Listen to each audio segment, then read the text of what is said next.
This week on the Silver Fox Entrepreneurs, we're going to be talking about tax, how much you can save through deductions as a self-employed person, and the impact of the new green car tax policy, which means that you could have a Tesla tax-free as your company car. Welcome to the Silver Fox Entrepreneurs Podcast, the show for mature men with enterprise. Simon Robinson, welcome to the Silver Fox Entrepreneurs Podcast. Thank you very much for joining us. Thank you. Lovely to be here. Thanks. So I work for a firm of accountants based in Chippenham called Leslie Ward and Drew. I myself have worked here for just coming up on 10 years now, having previously worked for a top 10 firm and started my career there. Member of the Association of Tax Technicians and also accounting technicians.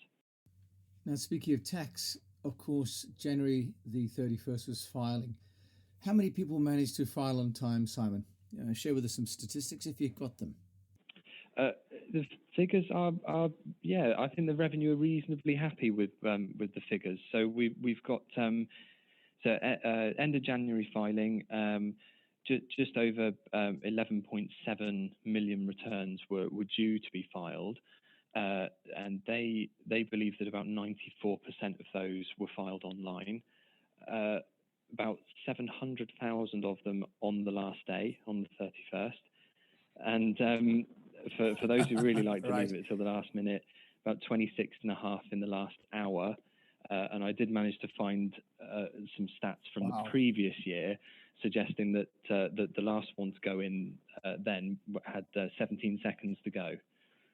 So very, very much leaving it till the last you can just imagine, and praying their bandwidth wasn't going to go offline at the last minute. They did, however, as well. have 1 million who missed it, unfortunately. So they have either filed since then or are still yet to do so. And what happens then if people have not got the filing in on time, Simon? It always fills me with dread, to be honest, the whole taxing. You help people with that sort of stress reduction. What can people do out there if they have missed the deadline? I mean, so my first piece of advice would be not to panic. I mean, ultimately, it's happened. So what you're looking to do then is to rectify it as quickly as possible. Next tip would be if you're not comfortable doing it yourself, and possibly if you're one of those people who've missed it, that's the case, then do look to find an advisor or an accountant, because for relatively low cost they can not only help you with that but hopefully help you throughout the year and along the way as well, and make a lot of other suggestions which would more than cover the costs. What are the costs? So is there a filing penalty? There is filing penalties. So unless you fall into the category of reasonable excuse, this is the revenues definitions. Reasonable excuse would really only apply to someone who had a hospital stay or a family bereavement, or if they themselves have a technical issue, they let you off under those circumstances. They're less forgiving with your own technical issues, but there is an automatic £100 late filing penalty for the return. So that's if you go, if that person in the earlier example was half a minute later, they'd have got the £100 penalty, just straight up £100. If you then don't get your act together before the end of April, so 3 months later, you then start going into the nasty penalty regime, and that's £10 a day, up to a maximum of £900. So we can potentially get to £1,000 of late filing penalty. Wow! Just before the end of June. Wow! So really, you do need to get your skates on, don't you? You do, because it does get worse as well. So they then go on to sort of tax geared penalties. So at 6 months and 12 months, you're then looking at a 5% of the tax due, or £300, whichever whichever is the greater figure. So I do actually have an example of how bad this just a sort of worked example of how bad this could get.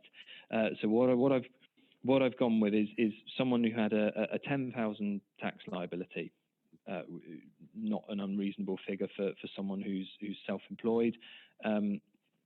They don't file their tax return, and they don't file it for the full year. So they decide to finally file on the 1st of Feb 2021 their return that was due the previous January.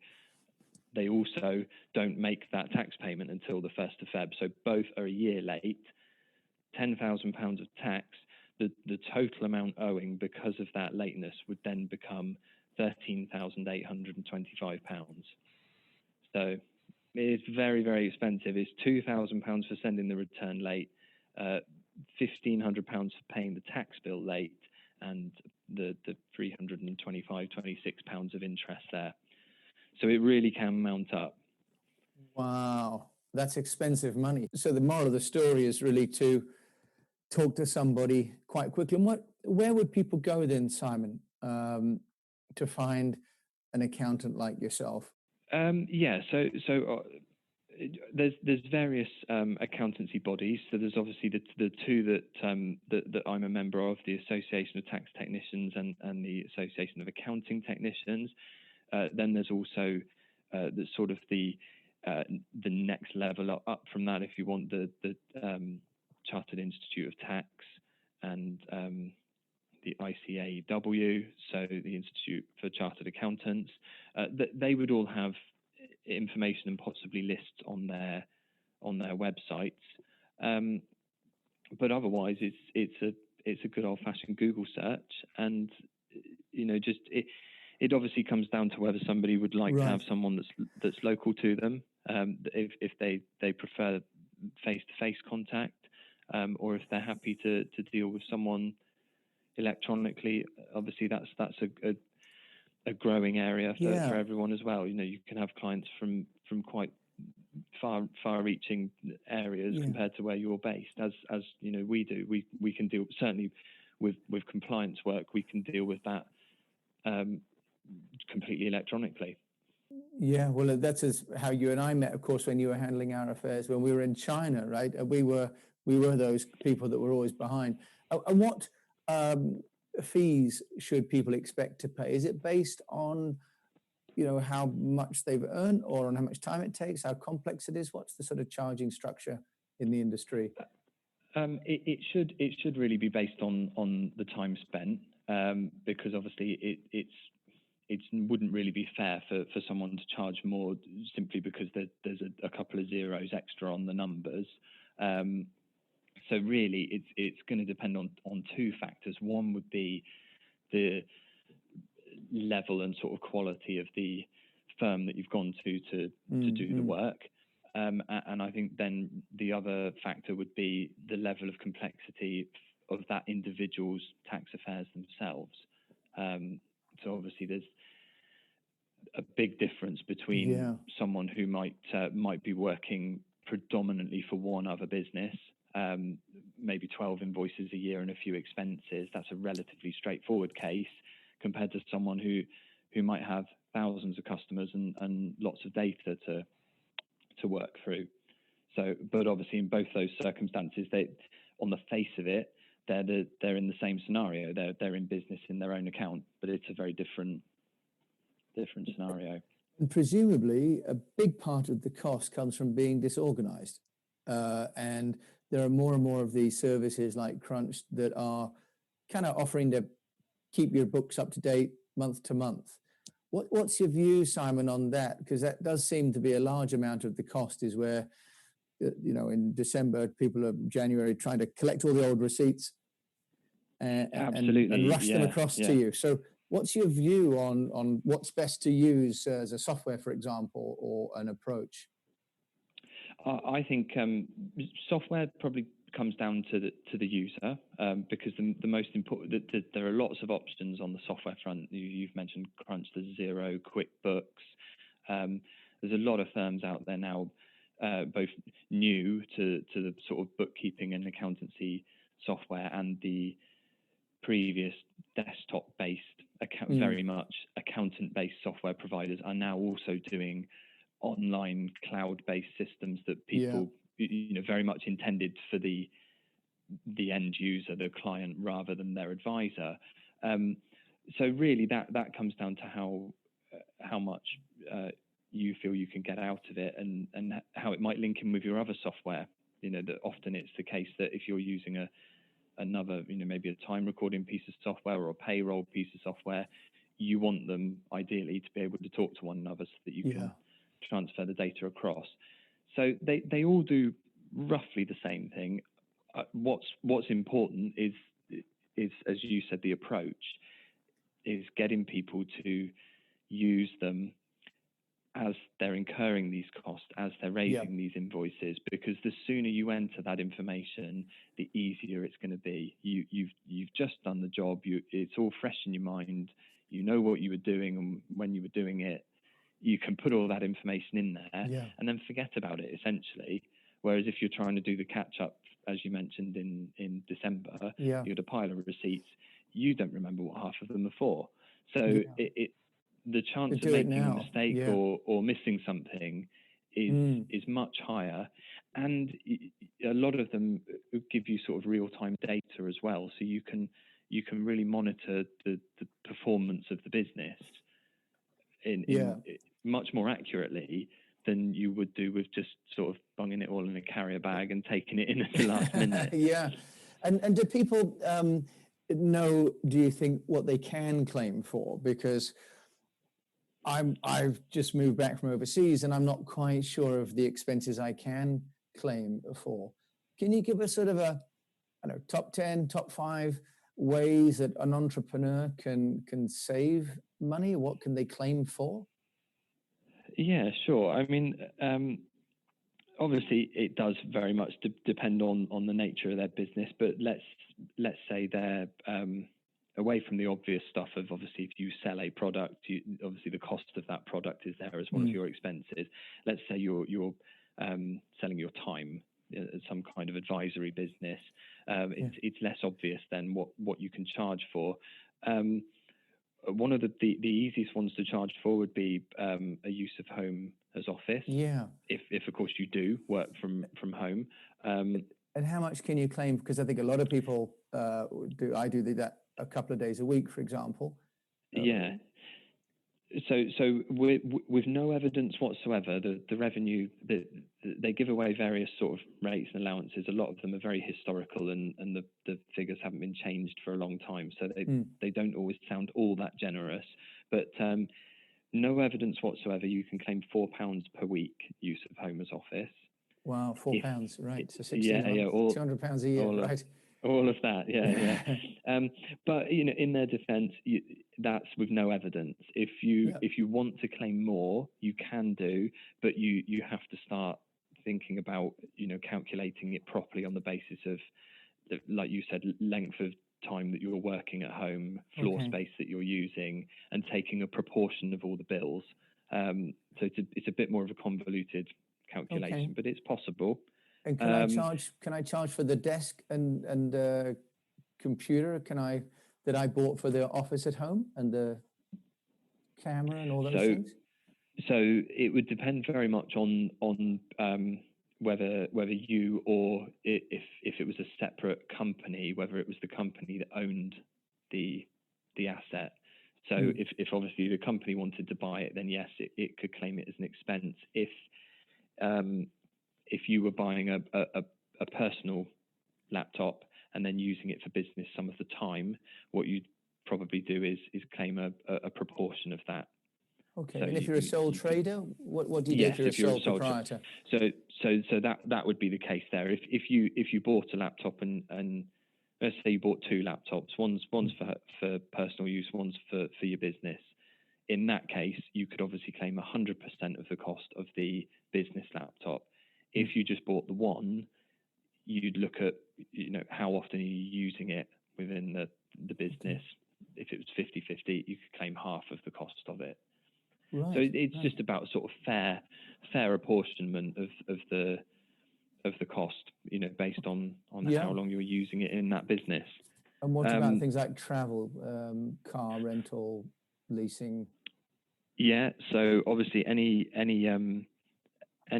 sort of one-off travel cost, a taxi, a train fare, a hotel stay for a business trip is fairly obviously allowable. If you were running your own car privately and doing business mileage, either as a sole trader or as a director shareholder of a limited company, you could claim a mileage rate. Now that one can be quite lucrative. Obviously, it does depend on the vehicle that you're running, but it's 45 pence per mile for the first 10,000 miles, which an average, sort of standard car, you should be able to run a car for that rate, and maybe sort of make a few pence on that one. It's 25p after 10,000 miles, so it does drop, with I think the logic being that obviously some of the fixed annual costs, like your road fund license, your servicing and insurance, drop away a little bit as you go into a higher mileage. Advice there would just be to keep a mileage log, either a full mileage log. Is there a software for that, or is it you just keep an Excel? I'm not aware of a standalone one. Yeah, I mean, historically people have done it with maybe a notebook in the car because then it's with them all the time. But you don't have to record the whole mileage of the car if you don't want to. Obviously, that's a very definitive record. If you just wanted to keep a log of the business trips, that's fine. And I would say perhaps a spreadsheet list. And that, Simon, it would be absolutely fine for that. And that's not going to and from the office, right? That's going out to a meeting from the office. You can't claim for the daily commute. That's absolutely right. Yeah. So that would be if you do have a base away from home. Obviously, lots of people who work for themselves are based permanently at home. So for them, it would be a case of pretty much all business journeys would start from home. If you are based elsewhere, you've rented some office space or whatever, then you're absolutely right. It starts from there effectively. Okay, right. That's great. What else can we save? That's great. So we're wrapping up now. What else can we save? Yeah. A little bit of a plug, accountancy costs. So if you did choose to appoint an advisor, obviously their costs, either paid by you as the sole trader or paid by the company, are allowable. So obviously that's useful in bringing that cost for that advice down slightly. Yeah, and I think that's really worth pointing out, that actually it's an investment then, isn't it? There's no point in saving money to get a cheap accountant, because you can claim that money back against tax anyway. The tax savings certainly helps, doesn't it? And as I say, I think if someone's in business by themselves and they don't have an advisor, I would be a bit disappointed in the advisor if they couldn't find some way to help them, save them some time, point out something that they're not claiming, something there that they could help with, because ultimately, particularly for your subscribers, they want to focus on doing what they want to do, not dealing with the compliance that has to come with that. It's better to focus on what you're best at and leave the other bit to someone else. And what if people are in this position with this off payroll working, where some people are, if you like, almost semi-permanent but freelance with one employer? Could you just talk us through the changes to this new, what is it, IR35, Simon? Because that must be affecting quite a few people. It stands to affect quite a lot of people, yes. So IR35 is a sort of revenue code, if you like, for a directive that they released some time ago, around about 2000, and it was basically to combat what became known as the sort of leave on Friday, start on Monday principle, where employees would leave their employment and then rejoin, carry out exactly the same role, exactly the same task the next week. It's just that they would do it with a personal service company in between. So a limited company of which they're sole director and shareholder, and they invoice their previous employer via that company for the work that they're doing. That allowed them to extract their money rather than just having a potentially quite high salary and suffering the high tax rates upon that. They could shelter their earnings in the company and choose to take it as salary and dividends. They could adjust the rate accordingly. It saved them a lot of tax, So in most cases. Now, obviously, so what's the new situation then, and from when? So that's obviously not a great situation as far as the revenue are concerned, because it dropped their tax revenues, and I think also it doesn't really represent the true relationship. The true relationship continued to be one of an employer and an employee. What's happening more recently is that the IR35 rule, which was a calculation to try and bring those type of companies back in to a bit more of the employer-employee situation, it's changing who is responsible for carrying out the assessment. So up until now, it's been the personal service company, so the individual, effectively, to sort of self-certify, if you like, and apply the rules. And as you can imagine, very few people have applied these rules to themselves. And it's very, very hard for the revenue to chase it down. There's been infamous cases in the courts, and they just can't win. So what they've done is they're now placing the emphasis on the engaging company to say, you need to work out whether this person is effectively still an employee and whether these rules apply. And if they do, even if you're paying their personal service company, you have to treat it as if it's being paid as employment income.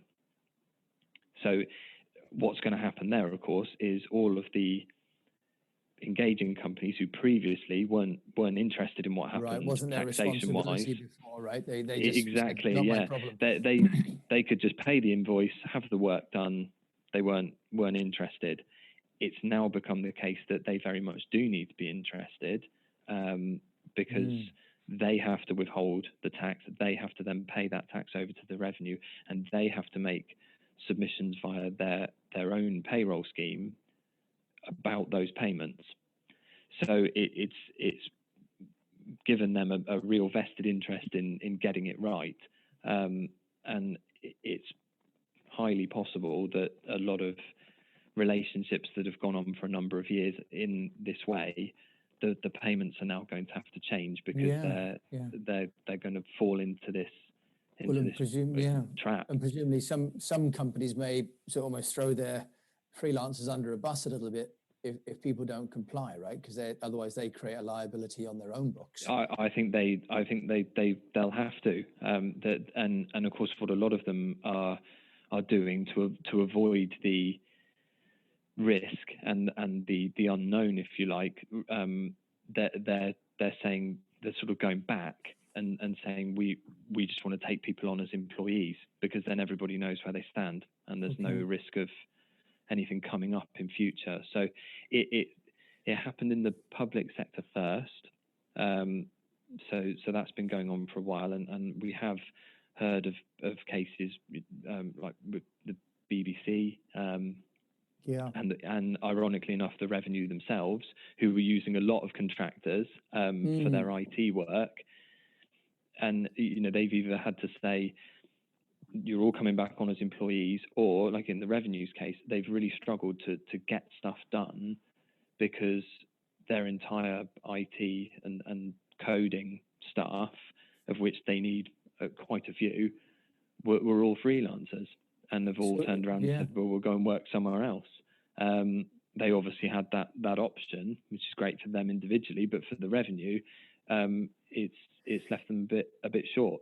Well, there's some irony. I didn't know that. So as a solution, should then sort of these people that are freelancers group together then to make proper companies? What would be a solution then for those people? Or is it simply they just have to file and maybe increase their prices, because presumably they're having to pay more tax now and getting net less income.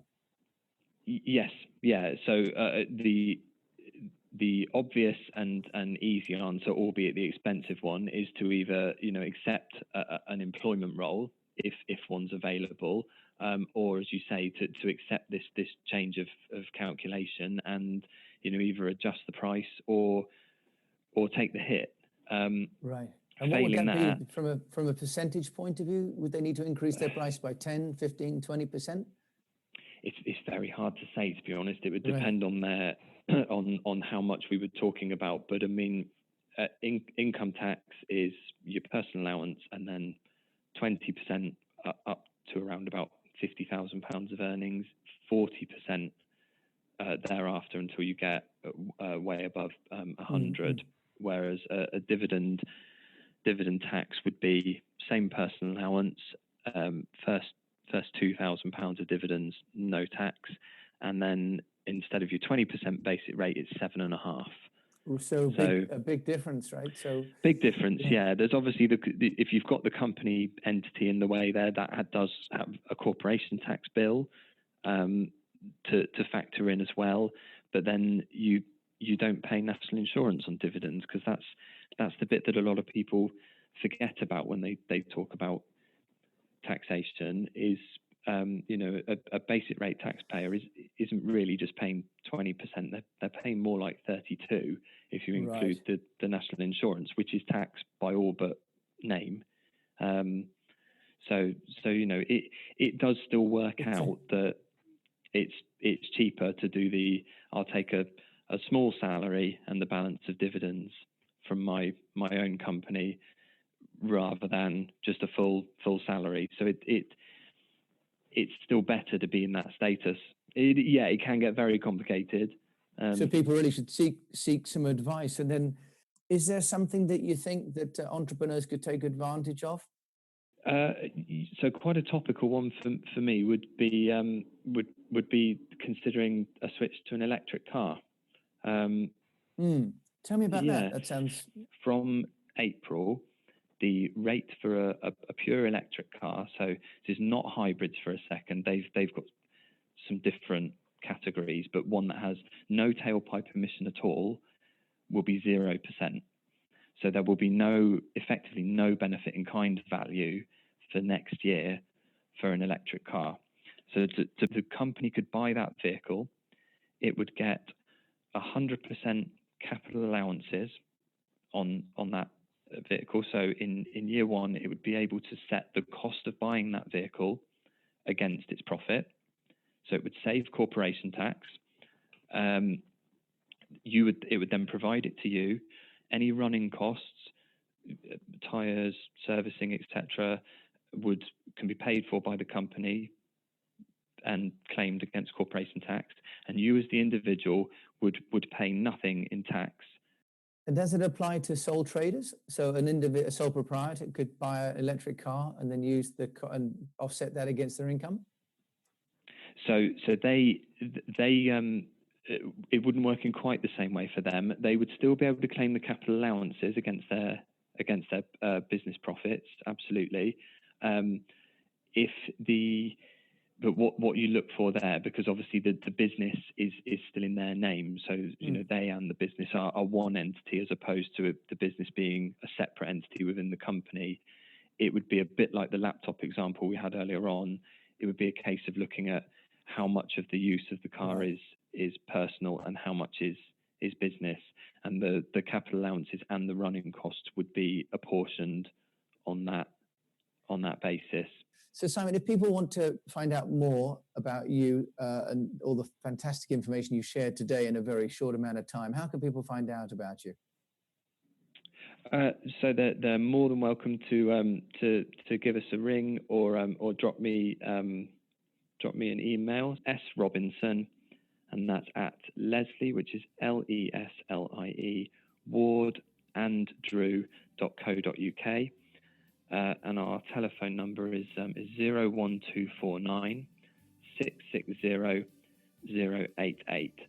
Simon, thank you very much for sharing so generously with the Silver Fox community, and we look forward to hearing from you again. For more information about our entrepreneurial community, visit silverfoxentrepreneurs.life.